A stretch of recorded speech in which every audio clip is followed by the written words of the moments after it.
In the 8th year of building his company with Marcus, it finally had its IPO. At the shareholders' meeting, Chloe, the one he always pined for, who had abandoned him when he was poor, made her return. Marcus held the woman nestled close to him, announcing in front of the entire company that Chloe would be the future mistress of the company.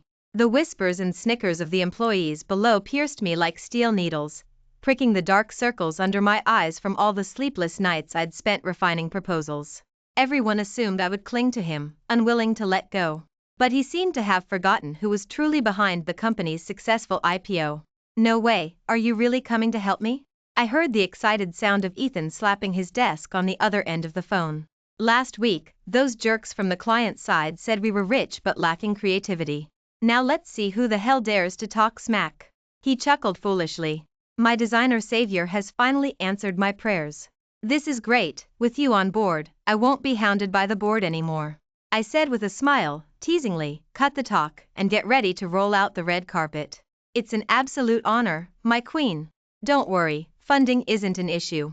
You have free reign." The second I hung up the phone, Marcus walked through the door and came home. Catching the pungent perfume scent on him, I frowned. "Who were you talking to?" He shot me a cold glance. Before I could reply, he scoffed, "Never mind. Probably just a colleague. What kind of people could a stick like you possibly know?" As always, he didn't care who I was interacting with. It was like this when I was out solo, tirelessly chasing deals day and night. And it was like this now. But for the first time ever, I didn't explain myself. I simply picked up my phone and started booking a plane ticket to Capital City. When came out of the bathroom and didn't see me eagerly coming over to help him blow dry his hair as usual, his gaze finally landed on me as if bestowing a favor. He leaned over and wrapped an arm around me, his tone teasing, "Princess, are you getting jealous?" He spoke slowly, in a coaxing tone, "You know Chloe's father passed away. She's all alone in the world." I said that so I'd have an excuse to give her some shares as a safeguard later on. My fingertips paused on the screen, and I simply smiled. "Whatever you arrange is fine." This afternoon, I had already transferred all the shares I held and submitted my resignation. Noticing my unusually cold expression, Marcus frowned handsomely and leaned in, trying to see what I was doing. Just then, his phone rang. Seeing the name on the screen, his stern features instantly softened, and he hurried out. Half an hour later, an unknown number suddenly called. I answered. From the other end came a woman's whiny, sweet voice. "Marcus, the moment I said my tummy hurt, you rushed over to be with me. In the middle of the night, Ms. Grace wouldn't misunderstand, would she?" Then came Marcus's doting voice. "Little silly girl, your illness is more important than anything else. I'll stay here with you tonight, and I won't go anywhere else." The woman cooed, "Marcus, it's so good to have you." After a loud smooch, a faint, "Oh, you," from the woman followed. The call immediately disconnected. If this had been me before today, my heart would have felt a stabbing pain at hearing Marcus's infidelity. But now, on the verge of leaving, I only found it ridiculous. The ticket booking interface had just loaded. I booked my plane ticket to leave 3 days later without hesitation. The next morning, Marcus was actually home. He handed me a beautifully wrapped gift box. Seeing my confused expression, his eyes flickered as he smiled faintly. "A gift I specially bought for you last night when I went out. Open it and take a look." I unwrapped it, revealing a bottle of perfume. I paused, stunned for a moment, and quickly realized the perfume was bought for CHL. OE. It was her usual brand. I covered my nose and mouth, unable to resist asking Marcus, "I've been with you for 8 years. Do you really not know I'm severely allergic to perfume?" Marcus's face changed, he abruptly stood up, and scoffed coldly, "So picky. Take it or leave it." He slammed the door and left. 5 minutes later, I saw Chloe's social media post, "Perfume from my darling." He asked what I liked, and I just mentioned this brand. So he bought out the entire boutique stock.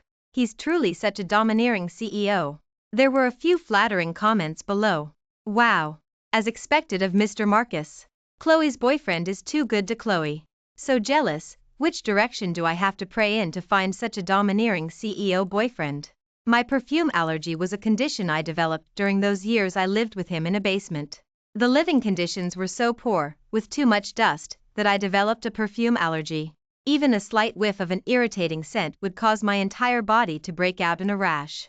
In the 8 years I worked for the company, I suffered anaphylactic shock from perfume allergy 3 or 4 times, yet he still couldn't remember. He even gave me perfume as a reconciliation gift, but had just returned, and he couldn't wait to shower her with everything she liked. Thinking of this, I let out a sarcastic laugh. Grace, you really are the biggest fool in the world. I went to the company to pack up my documents. All the designs I had created over these 8 years, drafts and finished products, and all the client information I had painstakingly built up one by one, I didn't leave a single thing behind. Because had publicly announced yesterday that Chloe was the future mistress of the company, my colleagues had been giving me mocking glances all day. That afternoon, when I went to the restroom, I heard some colleagues whispering, "So, Mr. Marcus really broke up with Grace?" Definitely, most likely she got kicked to the curb. I live in the same buoy. Lding is Mr. Marcus's, the one he always pined for. You wouldn't believe it. Last night, Mr. Marcus rushed over in his car, and this morning I just saw the two of them leaving together, clearly a couple. Oh my God. They're already living together, no wonder Grace seemed so distracted today. So she got dumped. How pathetic. The restroom door opened, and they came face to face with my pensive expression. The colleagues immediately stopped talking and scattered like birds seeing a ghost. I took a deep breath, calming my emotions. I quietly stared at my haggard reflection in the mirror. I wouldn't let him hurt me again. Since there were so many documents, packing them would take time. I kept typing away at my documents, working frantically overtime until 11 at night. I was the only one left in the entire office. In the silence, a hand with distinct knuckles suddenly landed on the desk beside me, knocking heavily. Then came Marcus's voice, full of anger, "You're not replying to my messages, and you're not home this late. Grace, what are you up to?" I slowly stopped what I was doing. A familiar chill settled in my heart. Without looking at him, I lowered my gaze and lit up my phone screen. The unread message on it was, "Make 2 prepared meals and bring them to the hospital lot."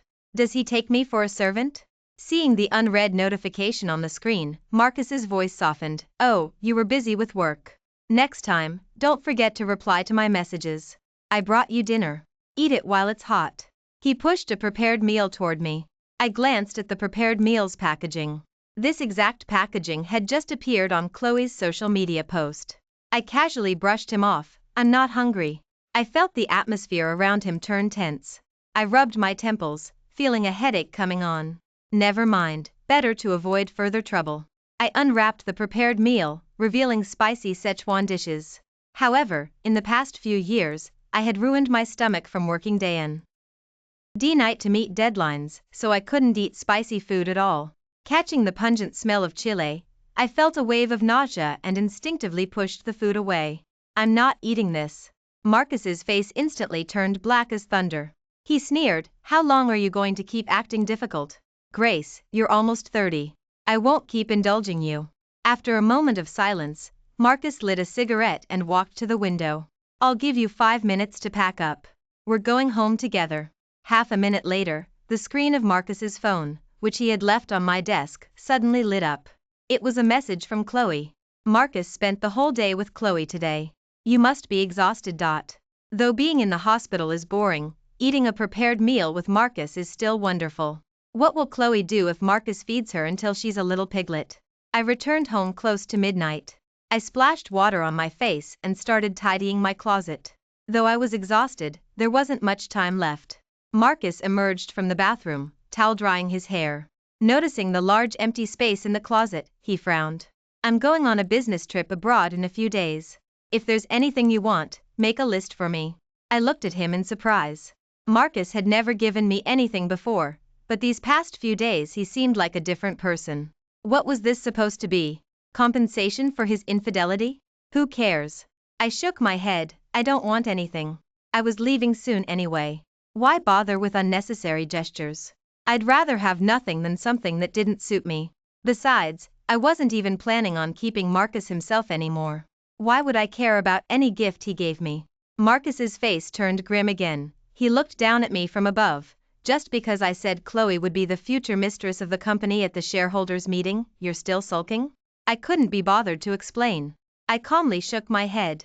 Marcus suddenly leaned in and fiercely ripped my chin, staring at me with a mocking look. "Grace, your bad temper needs to change. You've been with me for 8 years. Who else would want you besides me? With that, he roughly threw my chin away and slammed the door shut as he left, furious. Marcus was domineering. Throughout our 8 years together, Marcus repeatedly used emotional manipulation to escalate our arguments. I tirelessly humbled myself to reconcile, again and again. But this time, my heart was completely cold, unable to stir a single ripple of emotion.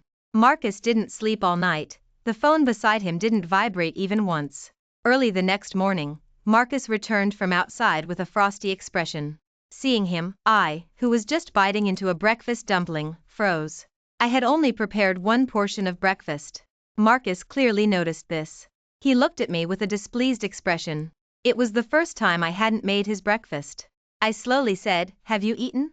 Shall I make you another portion?" Marcus stared intently at me, as if breathing fire. "You don't care at all where I went last night? Or who I was with?" I slowly blinked. Would it even matter if I cared? Marcus quickly forgot this minor incident. Because a woman's sweet-sounding voice message came from his phone. "Marcus, my tummy hurts so bad. But I know Marcus has things to do today, so I'll just have to try and be strong." Marcus frowned with worry. Soon, his gaze fell on me. Marcus imperiously commanded, "You're taking the day off. Make a prepared meal and take it to the hospital to look after Chloe." I almost laughed out loud at the absurdity of the man in front of me. What relationship did I have with Chloe that he'd order me to wait on her? He really had the nerve to suggest that. However, all the documents I needed to take with me were already packed. As a malicious smile touched Marcus's lips, I, to his surprise, readily nodded. "What does Chloe like to eat? I'll make it now." 8 years ago, I was cornered by a group of drunk hoodlums. Marcus, who was passing by, saved me. He was like a savior. I looked at his stern profile, tears in my eyes. My love for him began unknowingly, yet grew ever deeper. "I'm leaving tomorrow." This 8-year relationship was also coming to an end. Better to avoid further trouble, and I was curious to see what this despicable couple was truly up to. My expression was very calm. Marcus looked at me in surprise. Why was it that even though Grace wasn't making a scene this time, he felt a heavy, suffocating feeling in his chest? It was as if something had quietly slipped from his control. Marcus unconsciously opened his mouth. "Grace." I calmly said, "Anything else you need? Make her something nourishing." I nodded and walked into the kitchen without looking back. Watching me walk towards the kitchen, Marcus angrily slammed his fist on the corner of the table. I carried the prepared meal to the hospital. Chloe dramatically covered her mouth with her hand. "Mr. Marcus actually let you come, wait on me." She enunciated each word, drawing them out. Her eyes were fixed on my expression, as if trying to catch the moment my face crumbled. She lowered her voice. "So what if you were his official girlfriend before, and you've been with him for so many years? As long as I'm here, you have to step aside. The one who isn't loved is the real third party." She smiled, a triumphant look on her face. But I just watched her with a gentle smile on my face, as if I hadn't heard a word. What she didn't know was that I no longer cared. At 9 that evening, I received a call from Marcus. "Grace, what are you doing?" I, who was packing my last piece of luggage, didn't answer him, only asked, "Is there anything you need me to do?" There was a pause on his end. Then soft voice came through. "No. Just wanted to tell you. Your prepared meal was delicious, Chloe really liked it." He lowered his voice. "Thank you for your hard work." Before I could reply, Chloe's sweet voice came from the other end of the phone. "Mrs. Grace is truly amazing. She can even make such elaborate prepared meals. Unlike me, I can't do anything without Marcus. I'm so stupid. I can only trouble Marcus to take care of me. Oh, and Ms. Grace, Marcus and his friends are having a get-together. Do you want to join us?" "I won't." The second I refused, Marcus's undeniable voice came through. "Grace, come pick me up. I've been drinking and can't drive." Then came Chloe's aggrieved voice. "Marcus, aren't you going to stay with me tonight?" The call abruptly ended. A location was sent over. When I pushed open the private room door, Chloe was sitting on Marcus's lap, feeding him drinks. Around them, Marcus's friends were cheering them on. "Sweetheart, feed Mr. Marcus another drink. Mr. Marcus rarely drinks this much normally, what's gotten into him today?" Another person laughed, with a beauty in his arms. It's hard to refuse such hospitality. When they saw me walk into the private room, it instantly fell silent. Countless mocking eyes shifted between Chloe and me. Marcus unconsciously pushed Chloe away from his lap and stared fixedly at me. Chloe let out a cry of pain. Marcus hesitated for a moment, then helped her back up. Chloe looked at me provocatively, and Miss Grace, don't be angry. Marcus is drunk. Marcus scoffed dismissively, does she dare to be angry? Then, with dark, heavy eyes, he stared at me with a drunken, blurry gaze. What are you doing here? I opened my mouth, about to say something. Chloe spoke first. Mrs. Grace, I'll take care of Marcus. You should go back. The woman nestled bonelessly against Marcus's chest, drawing circles on his chest with one hand, all while looking at me provocatively. Marcus had an arm around Chloe's waist, looking at me with a heavy expression, as if trying to find a trace of anger on my face. I quietly watched this intimately affectionate couple for a moment. I nodded indifferently. However, just as I was about to leave, Marcus suddenly called out to me. Grace, are you just leaving? Seeing me nod, Marcus's face abruptly darkened. He released Chloe and roughly seized my wrist. My phone vibrated precisely then. It was a reminder for tomorrow's flight. Marcus glanced at my phone screen. What's on your phone? Noticing his probing tone, I lied without batting an eye, a timer for cooking porridge. I'm going home. I lowered my eyes. My fiancé and his mistress were having a party together. And I, his official girlfriend, couldn't even take him home. I even had to go back and cook porridge like some miserable old housewife. I must have looked utterly miserable at that moment, because let out a delicate, victorious laugh. Marcus seemed to smile too. He touched my shoulder reassuringly. I'm going on a business trip tomorrow. Wait for me obediently at home. I'll take you shopping when I get back. I yawned disinterestedly. I had countless times looked forward to him taking me to relax properly and enjoy our private time after the company's IPO. At this very moment, I finally heard his promise. But the me of now was no longer the girl whose entire world revolved around him. Marcus furrowed his thick brows, staring intently at me, as if trying to see right through me. Didn't you want me to take you shopping the most?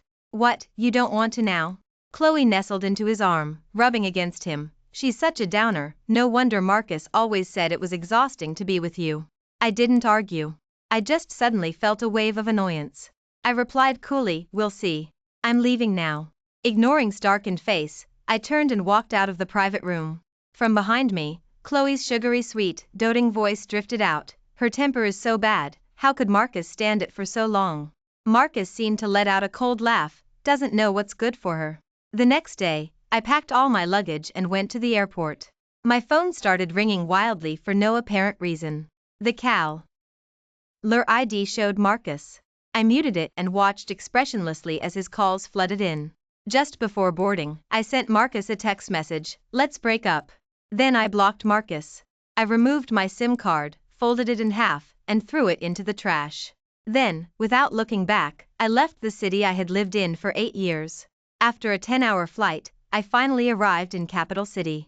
As soon as I landed, Ethan and a group of people were already waiting at the arrival gate, holding a banner that read, Welcome, are here to guide. Seeing me, Ethan rushed over and gave me a bear hug. You're our savior. You're finally here. Then he hoisted my luggage and walked ahead, a crowd of people surrounding me, bustling around. Liam exclaimed joyfully, is this the famous Grace, the big shot of the design world? I finally get to meet you in person. Luna's eyes were sparkling, and she looked at me with her hands clasped to her chest in adoration. It's my idol. Pinch me, I'm not dreaming, am I?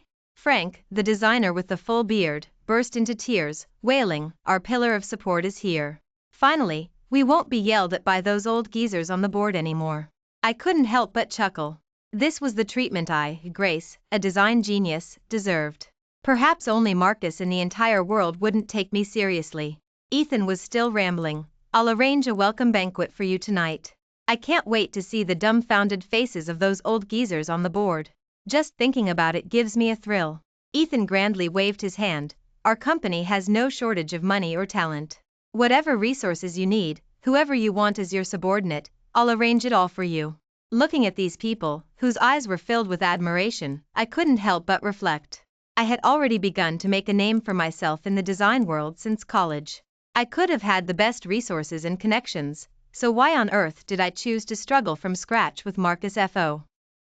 Are so many years back then? I brought in all the company's business, yet under Marcus's leadership, anyone in the company could disregard me. I was simply blinded by foolishness. Fortunately, it wasn't too late. That evening, I met with the board members with Ethan. Those grizzled old men were absolutely stunned to see me. Their faces creased into a bloom of wrinkles, and they shook my hand, flushed with excitement. An elderly senior with a head full of white hair took off his reading glasses and wiped away tears, holding on to my hand, refusing to let go. We've been longing for you. Our company hasn't produced any decent designs in years. Every product meeting, I feel so embarrassed. Last week, we were bidding against an old rival, and they won the order with their original packaging. Our quality was clearly better, but we lost out on product aesthetics. My heart aches. I bravely promised, I will do my utmost. The old man slapped his thigh. Don't be modest. With your individual effort, you brought an obscure company to its IPO. In the design world, whose reputation can surpass yours? He sobbed, burying his face in the table. Our company is saved. Ethan was secretly thrilled, laughing uncontrollably. I didn't know whether to laugh or cry.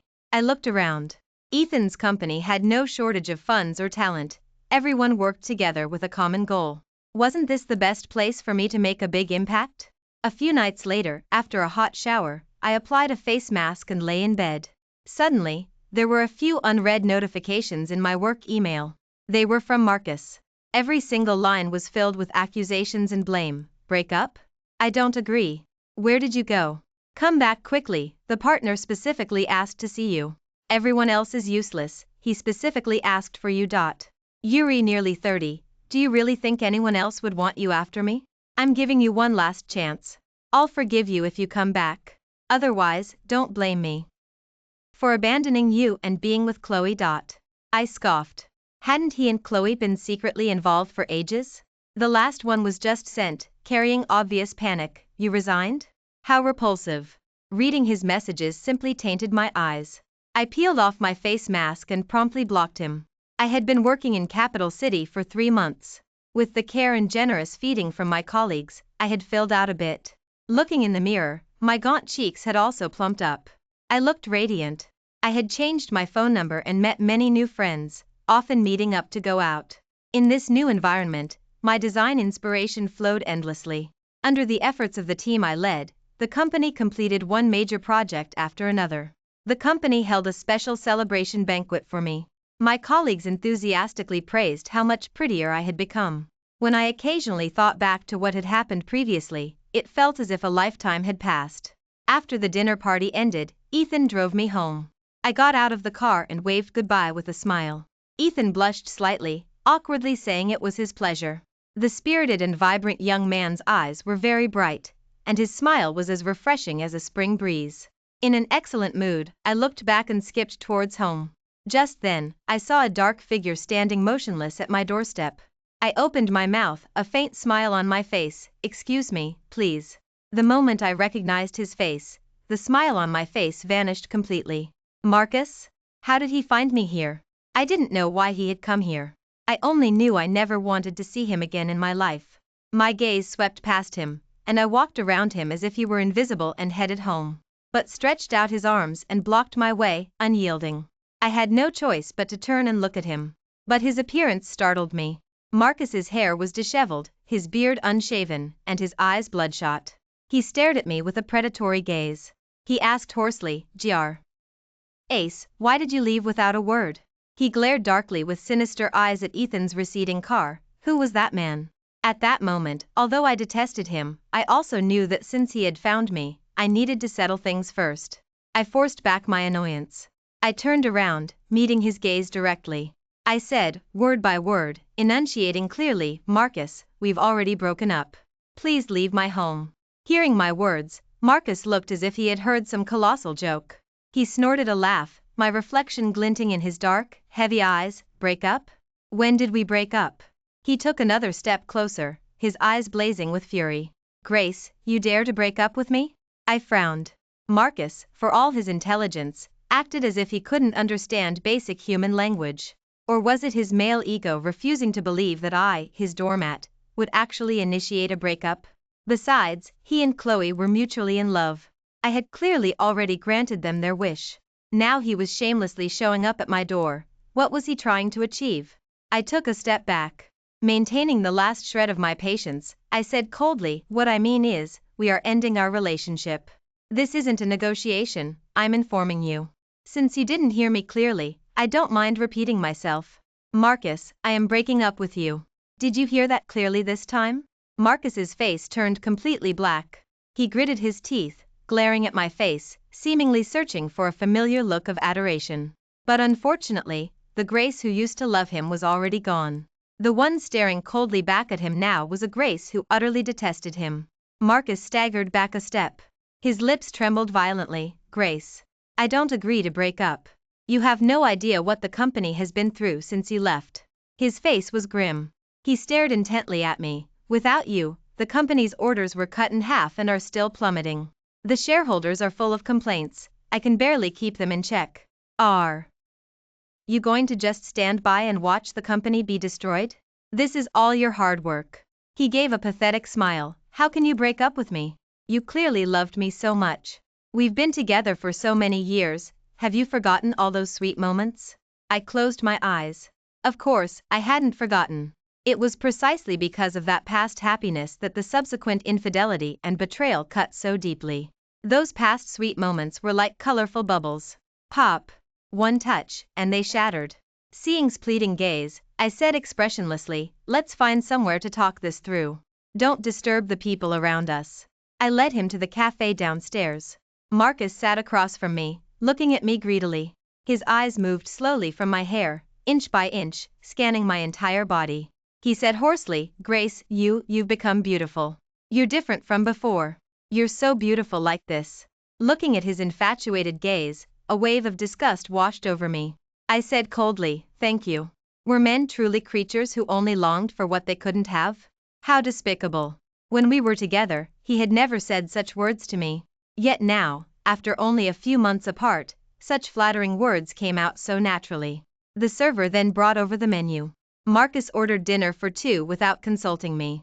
It was only then that he seemed to realize something, asking awkwardly, what do you like to eat? Do you want to add anything else? I glanced at the dishes he ordered. I put the menu down expressionlessly. They were all his favorite dishes. He had never once accommodated me. So after 8 years of dating, he didn't even know what dishes I liked. Marcus smiled as he looked at me. That smile on his pale face seemed somewhat sickly. Grace, I'll take you back home after we finish this meal. Didn't I promise to take you shopping? I'll take you, and we'll buy out the entire street. My lips twitched. Looking at his sleepwalking expression, I found it unbelievable. Go home? Who's home? We're not husband and wife, nor are we boyfriend and girlfriend anymore. This is my home. Hearing me say that, Marcus's eyes suddenly lit up. He murmured, husband and wife. Yes, husband and wife. We can get married, we can just get married. We've been together for so many years, are you worried I won't agree? That dreamy, nostalgic look, which had been frequent today, reappeared on his face. I'll take you home, and we'll get married. I believe that as long as you come back, our company will immediately overcome its difficulties. I looked at him as if he were insane. I stared into his eyes, a cruel smile on my face. Isn't Chloe the mistress of the company? What does that have to do with me? Marcus's body trembled violently. That wasn't enough. I opened my phone, pulled up my new company's employment contract, and pushed it toward him. Ethan's company was a nationally renowned major company, countless levels above his. Marcus's face changed after just one glance. He asked, his face ashen, so, you've decided to stay here from now on? I looked at him curiously. I'm the chief at the most famous company in the country. The president appreciates me, the board appreciates me, and my career is smooth sailing. Where else would I go if not here? Seeing his grim expression, a sarcastic smile appeared on my lips. Mr. Marcus. What you can't accept, is it that I broke up with you, or that the company's performance drastically declined after I left? I'm not going back to the company. How about this? We can be on the same page and tell everyone that you dumped me. How does that sound? That way, it won't damage your reputation, and it'll prevent any misunderstandings between you and Chloe from affecting your relationship. He frowned. Chloe? He suddenly seemed to have an epiphany, his eyes gleaming with a flicker of hope, murmuring, Chloe, Chloe. I get it now. So it's her. You left the company because of her, didn't you? I silently watched him. Marcus stood up. Chloe. I just think of her as a sister. Chloe is a simple girl. She had no choice but to leave me back then. She had her reasons. Her father passed away. If I don't protect her, who else will be good to her? A nostalgic expression appeared on his face. I looked at his face flushing red as he argued for Chloe. I only felt utterly disgusted. Speaking of protecting her, a memory I had deliberately suppressed surfaced in my mind. It was 6 months ago, on a weekday morning. I had just arrived at the company when Marcus suddenly messaged me, asking me to deliver documents to a construction site. After a great deal of trouble, I found the documents and delivered them, drenched in sweat. But when I arrived at the construction site, a group of people held me down. Countless eggs and stones rained down on me. An enraged man came at me with a knife. Later, when I woke up in a hospital room, I learned that the foreman's daughter's negligence had caused the deaths of many workers by failing to ensure safety. Their families had come to the construction site. Marcus told them I was the foreman's daughter. Then he pushed me out to face the family's fury. I was stabbed 3 times, with countless cuts and bruises all over my body. While I was lying in bed, hooked up to a ventilator, a woman came into my hospital room. Marcus whispered comforting words to her, saying those people were unruly people. The woman lightly pounded his chest with her delicate fists, crying sweetly. I was truly terrified. Those people were like savages. If hadn't found someone to shield me, I wouldn't have known what to do. Marcus said in a low voice, I'm here to protect you. Don't be afraid. Later, I heard that the foreman had committed suicide out of guilt. Connecting this to Chloe's recently deceased father and that familiar sweet and timid voice, what else wasn't clear? So was that foreman's daughter. The beating I had undeservedly endured was actually me taking the fall for Chloe. Everything became clear. A deep hatred for Marcus surged from the depths of my heart. I looked expressionlessly at the man's pleading face. This person who had once hurt me so deeply. How on earth did he have the audacity to ask me to come back? Getting back to how things were with him? I calmly began, Marcus, we've already broken up. I won't be going back with you. Even without Chloe, I would have broken up with you. I don't love you anymore. Marcus froze. His face turned livid. He leaned in, forcing me to look at him. Don't love me anymore? Ha! We've only been apart for 3 months. And you're telling me you've moved on from 8 years of our relationship? You, Grace, how could you not love me? He clenched his jaw and grabbed my arm, his eyes menacing. How dare you? I looked at his wild eyes with disgust. Marcus, what makes you think I'd love you forever? When you clearly had no trust left in me and were thoroughly annoyed. You fell in love with Chloe, declaring to everyone that she was the woman in charge of the company. You practically wanted to tell the whole world you'd moved on. So why are you putting on this show of deep affection now? My leaving you voluntarily, wasn't that exactly what you wanted? I averted my gaze. I wish you both a long and happy life together. After so many years of dating, Marcus had grown accustomed to my eager-to-please, gentle, and considerate nature. Faced with my unprecedented assertiveness, Marcus had a wounded expression. His eyes were bloodshot as he stared at me intently, trying to find a trace of softness in my eyes. But I couldn't help but recall that heart-wrenching afternoon at the construction site, and countless past hurts I'd endured because of him. Even now, my lower abdomen still often aches faintly. Marcus again grabbed my wrist, looking at me resolutely. Grace, you've misunderstood me. I never had feelings for her. You're the only one I've ever loved. We loved each other for 8 years. Have you forgotten all the love and time we shared? As for Chloe, I just saw her as a sister. I know you might not believe me, but I never intended to break up with you. I looked at him with indifference. What you consider Chloe to be, that's your business. Even without Chloe, I would have broken up with you. Having said my piece, I forcefully pulled my arm free from his grip. Marcus's eyes suddenly reddened. He said, his voice trembling, that year, I saved you from those thugs. That was the moment we fell in love at first sight. You loved me so much, a pampered girl, a princess, learned to cook all sorts of delicious meals for me. All these years, you've been gentle and considerate, showering me with care. You're exceptionally gifted and talented in design. We worked hard together, moving from a dark basement to a villa. We took the company from the brink of collapse to its IPO. After 8 years of being together, every one of my family members knows you. We were just about to get married. If you want, we can go get our marriage license right now. Have you truly forgotten all this? Can you really bear to abandon me and the company we poured our hearts into? I listened to his words with indifference, my heart unmoved.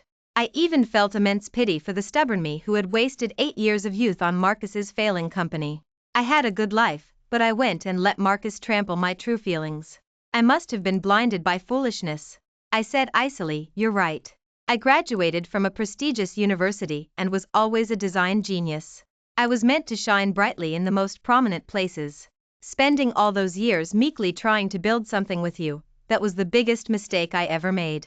As for the favor of you saving me back then, I've suffered so much because of you, that debt has long been paid. From now on, we go our separate ways. Every moment I recall being with you fills me with utter disgust." With that, I stood up.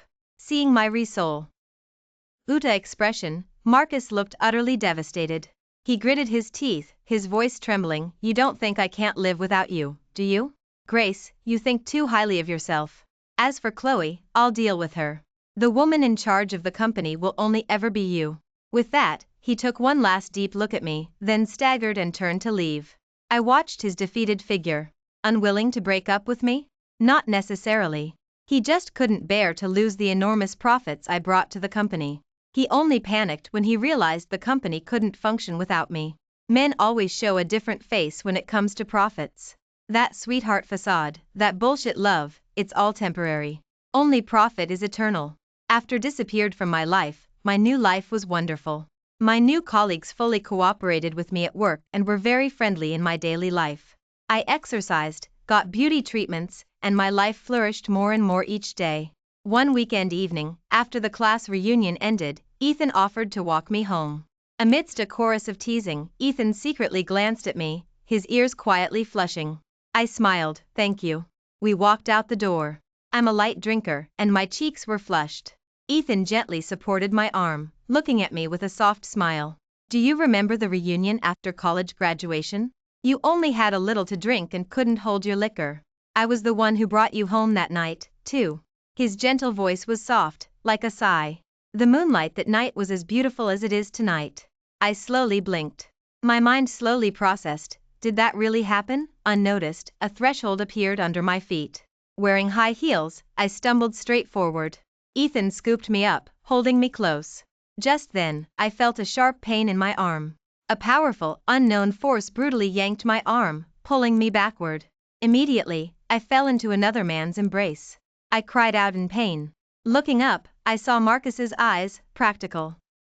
Ly spitting fire. Seeing the last person I wanted to see, I instinctively frowned. "Marcus, what are you doing here?" Normally, without me in the way, he should be enjoying a passionate time with Chloe. Regardless, he shouldn't be here. Facing my questions, Marcus's eyes were dark as he stared at me fixedly. "Grace, there's a limit to your antics. My letting you have some space was an opportunity for you to figure out who truly loves you, who is the best man for you." With that, he cast a condescending glance at Ethan. Then, in a display of possessiveness, he gripped my arm tightly and said pointedly, "You should think carefully, instead of getting involved with disreputable men." I was utterly stunned by this man's shamelessness. Just a second before I could unleash a stream of curses, Chloe appeared. She slowly walked out from behind Marcus. She sneered disdainfully at me, then spoke in a deliberately affected tone, "Ms. Grace, I just found out that you and Marcus had so many misunderstandings because of me. Ms. Grace, you're such a generous person, please don't be petty and blame Marcus. Every single mistake is Chloe's fault. Ms. Grace, you're the one truly dearest to his heart." It was the same sweet-talking and manipulative tone as always. Seeing her hypocritical face, I instantly calmed down. I said to Marcus, "Put me down. Let's talk properly." Marcus finally released me, a confident smile playing on his lips. "You've finally come to your senses?" I nodded. I slowly walked up to Chloe. I smiled faintly, looking at her vile expression that had gloated over me countless times. Then, without hesitation, I took off my high heels and savagely slapped her face with them. Smack! Smack! Smack! I watched the woman's heavily made-up face emotionlessly, my hands steadily and mercilessly raining blows on Chloe's face. Chloe instantly took a dozen slaps from the shoe soles. Chloe's face was covered in shoe marks. She shrieked, "Grace, you crazy woman. You're a total lunatic. Marcus, help me." Seeing's pathetic state, A few curious onlookers burst into laughter. Enjoying her terrified expression, I leaned in close to her ear and gently patted her bruised and swollen cheek. Didn't you just love having me take the blame for you, you animal? Huh? Speak up.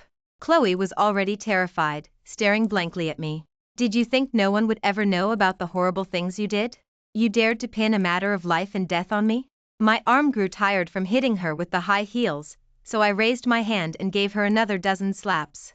Chloe was knocked to the ground by my blows, her face bruised and swollen, tears and snot streaming down it. After a long moment, as if waking from a nightmare, she crawled towards Marcus, looking utterly deranged. Marcus, save me. It wasn't me. I didn't make her do it. Comically, Marcus not only didn't help her up, but when she got close and tried to cling to his leg, he disgustedly kicked her away. Chloe knelt on the ground, her face streaked with tears, completely dumbfounded. She sat there blankly, watching Marcus rub the foot that had touched her against the ground, then walked towards me with a pleading look in his eyes. Grace, I've made it clear to Chloe. There's absolutely nothing between us. I brought her here this time to make her apologize to you. Last time, making you take the blame for her, that was all her idea. Whether you want to hit her or curse her, it's all up to you. With that, Marcus's expression instantly changed as he angrily rebuked Chloe. If it weren't for you, how would Grace and I have had such a huge misunderstanding? Grace has always been the only woman I love. Marcus then tried to pull me back into his embrace. I watched Marcus's performance with cold eyes, frowning as I took a step back. Ethan firmly shielded me behind him, cutting off Marcus's intrusive gaze.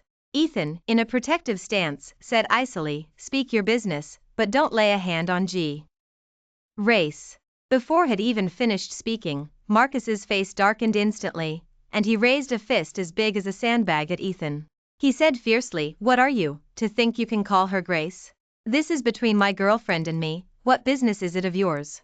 Ethan hadn't expected him to suddenly attack. Ethan soothingly rubbed my back, and was about to roll up his sleeves and step forward, but I held him back firmly. In front of everyone, I walked forward expressionlessly, examined Marcus's face, and then slapped him dozens of times in rapid succession. These dozens of slaps were incredibly powerful. Marcus's head was snapped to the side by my blows, his cheeks swelling up. The onlookers gasped.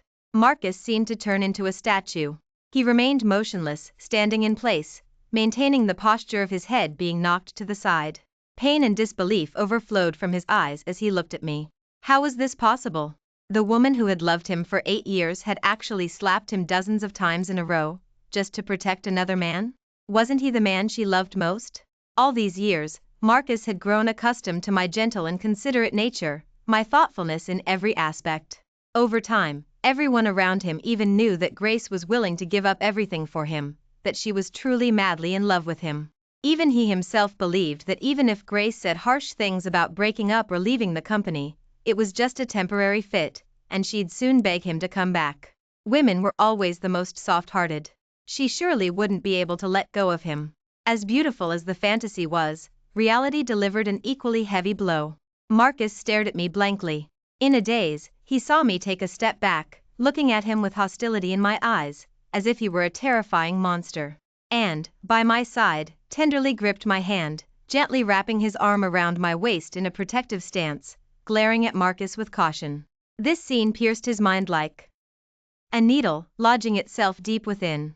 Marcus stared at me, stunned, tears streaming from his eyes. His eyes bloodshot, he let out a beastly roar. "Grace, you loved me for 8 years. You've only known him for a few days, and you're treating me like this for a stranger? How dare you? How dare you do this to me?" I looked at him with disgust. "Are you deaf? I've told you countless times. I, Grace, am done with you. And I am absolutely not coming back to the company. If you want to keep any good impression in my mind, then get lost. And never appear in my sight again." Seeing that I had finished speaking and was about to turn and leave, Marcus actually lunged forward and grabbed my leg. His face was streaked with tears, and he looked at me with utter disbelief. "This isn't real. Grace, tell me this isn't real," he cried and laughed, like a madman. "These past 6 months since you left, you have no idea what I've been through. In the days since you left, partners withdrew their capital, shareholders sold off shares, and signed orders were cancelled one by one. There was no stopping it. Are you just going to stand there and watch the company you dedicated your youth to be destroyed? The livelihoods of hundreds of employees at the company depend on these projects, and you're just going to walk away without a care? Can you live with yourself? The company just had its IPO. Are you really going to watch it go bankrupt? I know the company can't survive without you. Please, come back, okay? Grace, you can't do this to me. I watched his pathetic display, listening to his desperate accusations. I had expected to feel sad. Yet, there wasn't a trace of sorrow in my heart. I even felt immensely relieved. Marcus's eyes were vacant, as he muttered to himself, "This isn't real, Grace, come back with me. We can pretend nothing ever happened, okay? I'll treat you well for the rest of my life. We'll get married, yes, we'll get married." He suddenly remembered something, stumbled to his feet, walked over to Chloe, and viciously kicked her in the face. Then he kicked her several more times with all his might. These kicks sent a silently weeping Chloe sprawling. Marcus gritted his teeth and said, "It's all that wretched woman's fault. I was deceived by her. Grace, believe me. I don't like her at all. Making you take the blame for her was her idea. I'm going to send her to prison. She'll spend the rest of her life there, atoning for you." Ignoring's desperate expression behind him, Marcus added another kick to her shoe-marked face, then opened his arms to me, pleading, "Come back, Grace. Please, let's go back to how we were before. We'll work hard together, rebuild. As long as you come back, the company will definitely rise again. I promise I'll cherish you like a treasure from now on. I'll never let anyone bully you again. I'll protect you forever." I sighed. Looking at him without any emotion, "Marcus, you don't need to tell me any of this. I don't need any promises from you." Marcus's face fell, and he stared at me blankly. He said, his voice trembling, "Grace, I know you still care about me." As he spoke, his voice grew softer, as if he were no longer sure. "You still love me, right?" I shook my head, took a deep breath, and looked calmly into his eyes. "Marcus, listen clearly, we are over. In the future, I don't want any more connection with you." With that, I turned and walked out of the restaurant with Ethan. 3 months later, on my way home from work, I saw Marcus again. He was waiting for me in the shadows, looking severely thin, with sunken eyes and heavy dark circles under his eyes. He exuded a defeated aura, and a foul stench emanated from him. He looked like a homeless man. I heard he'd gone completely insane lately, accusing Chloe of involuntary manslaughter and getting her sent to jail. Company orders were scarce, and performance was a mess. Marcus couldn't accept that the company he'd worked so hard on for years had ended up this. He stopped coming to work entirely, entrusting the company fully to the vice president. Marcus stared at me blankly, a hazy smile on his face. "Don't worry, Grace, I'll definitely get revenge for you. Once I get revenge for you, you'll change your mind and come back to the company to be with me, right? That woman, I'll make sure she dies a miserable death in prison." I assessed him coldly. His mental state seemed to be deteriorating. Another 6 months passed, and I ran into a former subordinate from my previous company. He sighed, saying that the company's capital chain had broken, and when the vice president investigated carefully, he discovered that Chloe had secretly transferred a large amount of assets by leveraging her close relationship with Marcus. Marcus almost went mad with rage and then sued Chloe for theft. Chloe was charged with multiple crimes and will never be released from prison in this lifetime. But wasn't one to be trifled with. During her time working at Marcus's company, Marcus, desperate to save the company, had resorted to dealing in countless illicit businesses. She paid people to collect evidence and brought Marcus down. Marcus's company was already teetering, and now it was on the verge of bankruptcy, facing complete collapse. Marcus was severely traumatized, suffered a mental breakdown, and was sent to a psychiatric hospital by his family.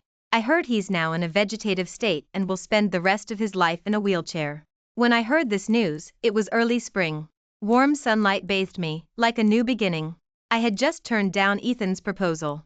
As a rising star in the design world, I prioritized my career, determined to make a name for myself in the industry.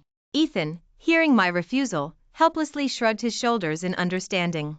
"Grace, you're an absolute workaholic," he complained, "but no matter what, I'll wait for you. When you get tired and stop, you'll find that I'm always by your side." I simply smiled. As for whether I'll be with him in the future, I'll leave that to time. Life is long, and my future holds infinite possibilities, so why confine myself to a fleeting romance? Grace, let's go on a spring outing.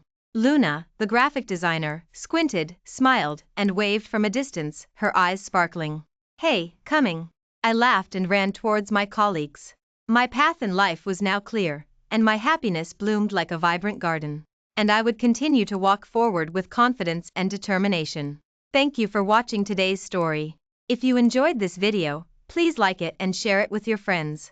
We look forward to hearing your thoughts in the comments section. Feel free to share your opinions, and don't forget to subscribe to our channel for more exciting stories. See you next time.